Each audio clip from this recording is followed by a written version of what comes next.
If you're interested in exploring your emotional self through the lens of astrology, this is definitely for you. We're talking about the moon, your natal moon placement, and more specifically, how to find and track your personal lunar return for experimentation, exploration, contemplation, illumination.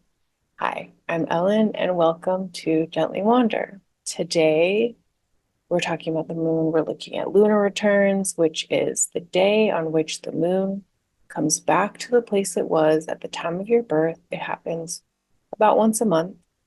And just like your solar return, which is your birthday, that happens once a year, every 365 days. Well, moon also has a return, and it's about 28 days where it moves through each zodiac sign through that 28-day cycle.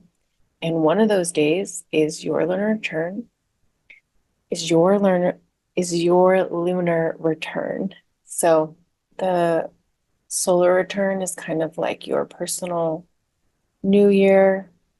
You could maybe see the lunar return as a new cycle within your emotions or maybe your patterns.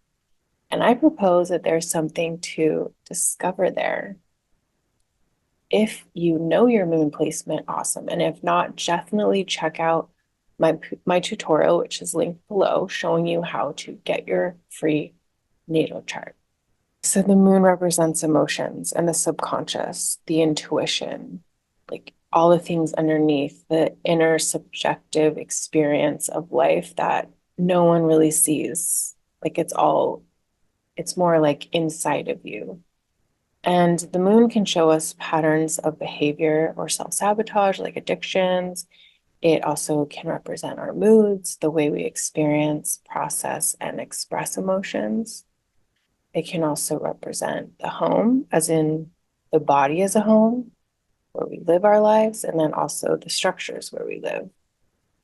And along with home, also the conditioning from our family, our maternal figures, our ancestral lineage, all of those ideas that are affiliated with home. So, whereas the sun is our life force, the moon distributes that life force, and it runs through it rules all of the cycles and rhythms of the body, like our habits, including unconscious habits, our moods, our biological cycles. And we are cyclical beings, and the moon represents all of these types of things. So, in tracking our lunar return cycle, we may be able to see parts of ourselves that aren't as accessible consciously as other pieces. Maybe they are habits that are just so natural you don't even think about them, but they may be sabotaging your health. For example, like eating too much sugar or working out too hard, spending too much time on devices, which is probably like most of us. It's things that we just don't see because they're just so part of who we are, kind of thing. So I see the moon as part of our inner landscape, that inner untouched world, the places that we don't even go a lot of the time. It's a little dark in there, but not darkness in a negative way, but more like those parts of us that are so fully ingrained in our subconscious that they are more obscured and maybe more difficult to see or work with, especially without the light of the sun reflecting back to us. And that's what the moon does, right? It reflects back to us here on Earth the light of the sun, but a reflection of the more subtle, deeper parts hidden underneath the outwardly shining brightness of this. Okay, so now I'm going to show you how to find that for free using astroseek.com. And if you are enjoying this video so far, please like and subscribe if you haven't already.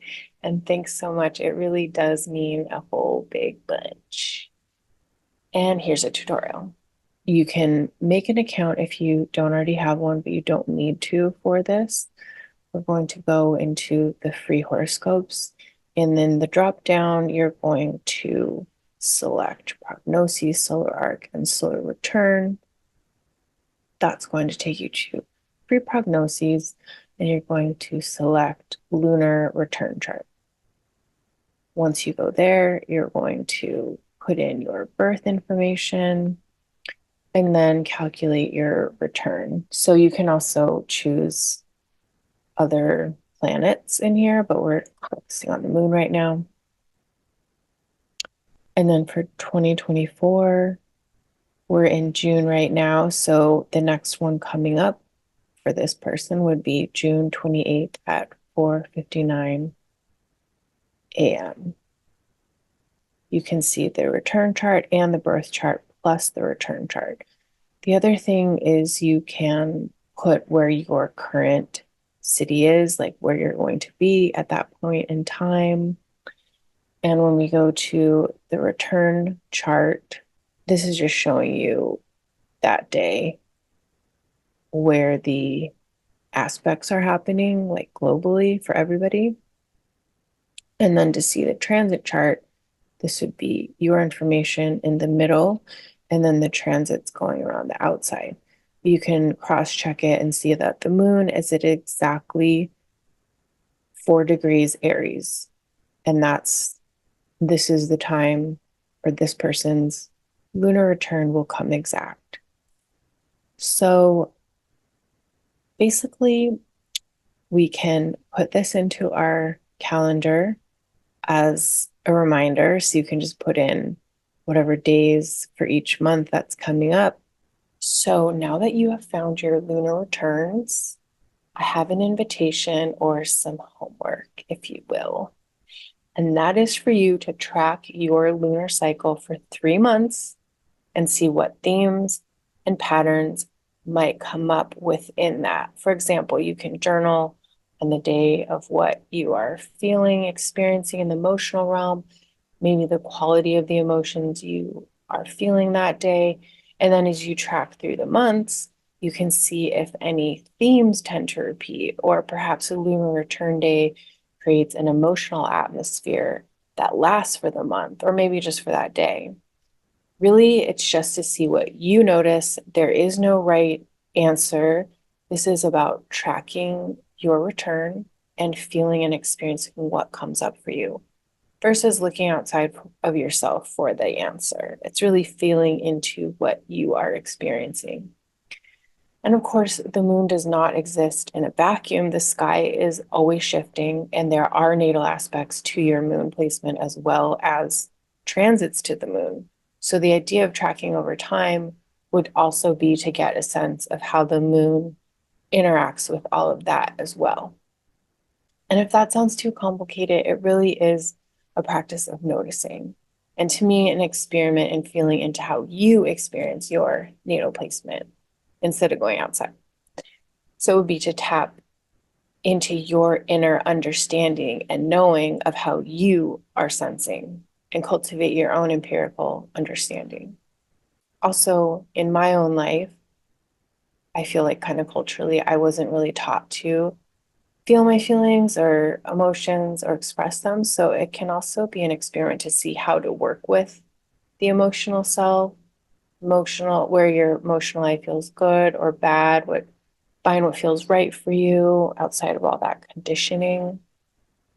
Plus, what if we could have an objective view of emotions? I mean, how powerful would that be to be able to have a feeling, but see it for what it is rather than identifying with it and then becoming the emotion? And also like thinking of it as fact when feelings are fleeting and they're not facts, which I know we know consciously, but it can kind of get confusing sometimes when we're all like mixed up in there with all the thoughts and feelings and beliefs and conditioning, and it gets messy. Also, if you are interested in a PDF that would give you some contemplation or journal prompts and a place to document your adventure into your lunar return, let me know in the comments below. I have something started, but I need to know if you want it in order to finish it. You know what I'm saying? Because like, what's the point if no one is going to use it? And I'd also love to interact with you in the comment section. So, leave some thoughts below if you'd like. And also, shameless plug, if you'd like to book a reading, you can find links in the description box below. And thank you for being here.